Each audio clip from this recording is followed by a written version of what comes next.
Hey guys, what's going on? Welcome to a brand new video. This is going to be your review for the Leeds United 2, Swansea 2. And guess what? As I tweeted out when it went 1-1, Leeds United are doing a Leeds. We are doing a Leeds. We've done it again and we threw away the 3 points with the last kick of the game. And I told you boys, when I see us not win a home game for the rest of the season, that home form, we have to win every home game for me. We've just drawn. Now I'm nervous. Because now we are second place, tied on points, I'm pretty sure, with Burnley. I can't really see the table right now, but we are tied on points with Burnley, I'm pretty sure. Yep, we are. Yeah, we are. We're tied on points with Burnley as they won their game against Bristol City, and we couldn't beat Swansea. Let's talk about the game. It started off very good because we scored in the first minute, or the first like 20 seconds. Brendan Aronson scores. Aronson scores and puts us 1-0 up inside the first minute. We look good then. I'm like, okay, we got the early goal. This should be comfortable, right? And then all of a sudden, Swansea are the better team throughout most of that first half. Going into half time, I mean, they could have been definitely 1-1. They had a penalty, and Meslier with a brilliant save from the penalty. Meslier makes a brilliant save from the penalty. I think that's the first penalty he's saved since the if you're not counting pre-season against Aston Villa, it was Fulham in the Cup, I'm pretty sure, when we beat them on penalty shootout, was the last time he saved a penalty in a professional match. That wasn't a friendly. So we go to halftime 1-0 up, confident. You know, Mez just saved the pen. There was also another chance where they had a free kick and they hit the post. Very close, could have been 1-1. They were honestly the better team in that first half. We're going into it, I'm like, realistically, we're lucky it's not 1-1 because I think they've been the better team and they've been probably deserving of a goal in this half. We go into the second half, you know, pretty much we play the exact same as the first half. Our passing in the middle was poor, by the way. Our passing was absolutely dreadful from everyone, in my opinion. Absolutely poor. And it comes to the fact of Tanaka comes on for Ampadu in the 58th minute. What does Tanaka do? He kicks the ball straight out of play for a corner. That corner gets whipped in. They win another corner. That gets whipped in. Meslier does it again and drops the ball. Meslier drops the ball yet again, and at this point, you just gotta laugh because it's happened again and again and again. You just have to laugh at this point because he drops it right in front of Darling, who just smashes in the back of the net, and we are 1-1 and we're level. And at that point, I'm just laughing my ass off because I'm like, he's done it again. But it's not just on Meslier. Mellier's a big at fault because what are you doing? Have you not caught the ball? Because you had a great game so far. Like before then, he's had a great game. He's made some great saves. He saved the penalty. I'm like, oh, this is your performance. Yes. And then he drops the ball. He drops the catch. And then bang, they put in the back of the net. It's 1-1.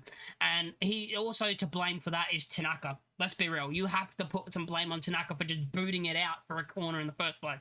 The corner should have never happened. Tanaka should have just booted it out of there. He tried to pass it back to Meslier, fails miserably, and it just goes out in the touch for the corner, which results in the second corner and then the goal. After that, I think we tried to get back into the game on the attack, but still, it just felt like Fulham. It felt like Swansea. I don't know why I said Fulham. I think I was thinking about Fulham earlier because of the cup. But Swansea, after that goal, was still the better team for a little bit. They were still the better team all over us for most of that. And then we got in control finally, and we started to push on and try and score. We had some chances. Dan James just that close to the goal, unlucky. There was moments where we could have scored. There was a nice play early on. I don't know if this was the first half or early in the second, but Brendan Aronson put a lovely ball in for Pirro, which was saved onto the post. That was an unlucky chance we had. And then Willie Gnonto off the bench in the 85th. In the 86th minute, scores the goal that we think is the winner. Let's be real. We think this is the winner at this point. 86th minute. We've rescued all 3 points, and Willie Gnonto has done it again against Swansea City, just like he did last time when we beat him 4-3. Big goal, thinking we're going to win. Then they come forward a bunch, and then guess what happens? There's like no time left, probably one last chance. The ball goes out for a Leeds United throw-in. You know, you're thinking, just throw it in, put your foot through it, and get it down the other end as quick as possible because we're getting close to the end of the game. There's probably like, at this stage, 30 seconds to a minute left of added time. You're thinking, throw it in, put your foot through it, and get it out of there. Well, the throw-in happens, and Mateo Joseph can't control a ball. He just can't control a ball. It bounces off his foot straight into the Swansea City player who beats Tanaka, who gets it in, who then plays it into their striker, Vipovnik. I can't say that name, but he smashes it. But under like Melia's arms, it's a good finish. But maybe Melia should save it. But for the second goal, I'm not looking at Melia. I'm looking at Joseph because all he has to do is either straight away put your foot through it or control the ball. And that's all he had to do, and that goal would have never happened. What did he do? The ball just bounces straight off him, and guess what? Swansea then score, and guess what? We have drawn this game, and as I said, now I am very nervous going into the end of the season.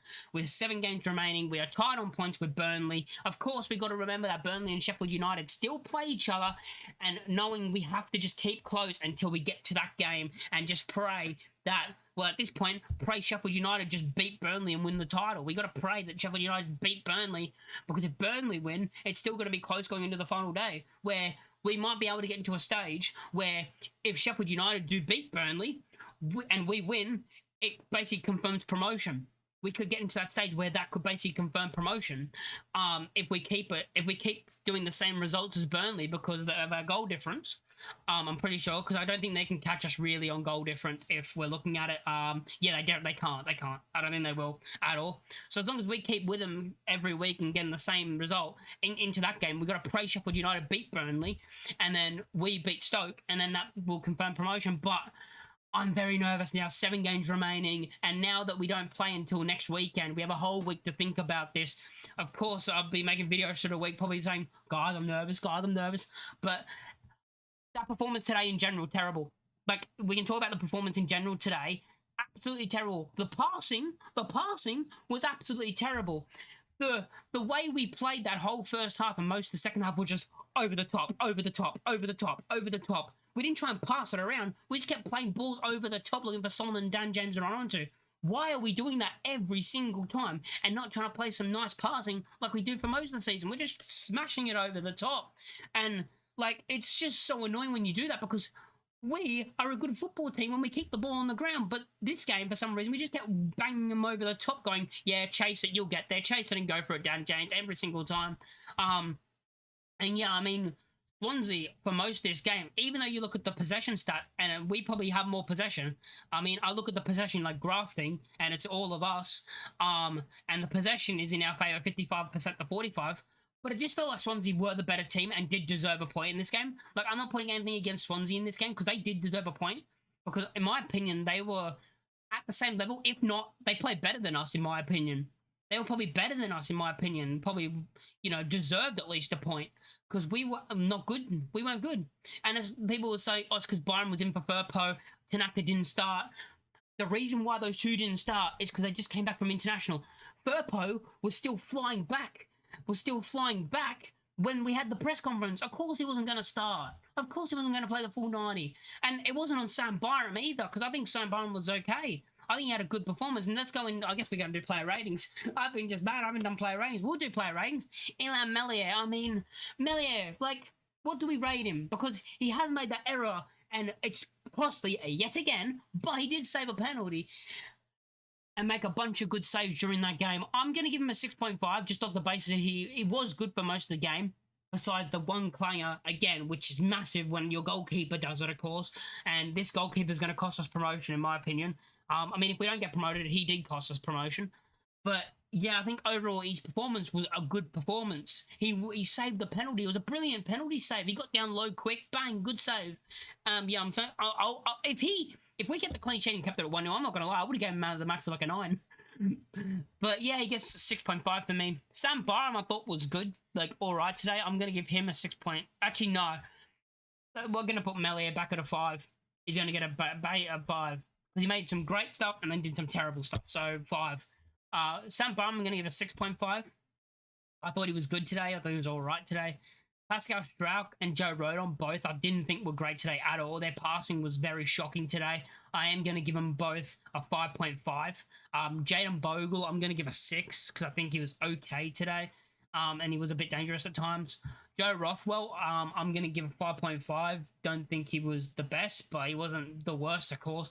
I thought he was all right today.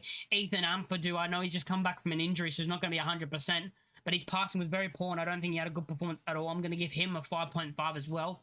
And then we go to the front four. We go to Dan James, who runs so much, but he just, I don't know, because he sometimes holds the ball way too long and then bad crosses and stuff. So I don't think he played good today. I don't think he was bad at all, but I don't think he was great. 5.5 as well. Aronson, my man of the match. My man of the match is Brendan Aronson. He's going to get a 7. He scored the goal. Then after scoring the goal, I mean, he could have had an assist for Pirro where he played an absolutely beautiful cross into the middle where you think Pirro's going to finish it. Instead, it's saved under the post.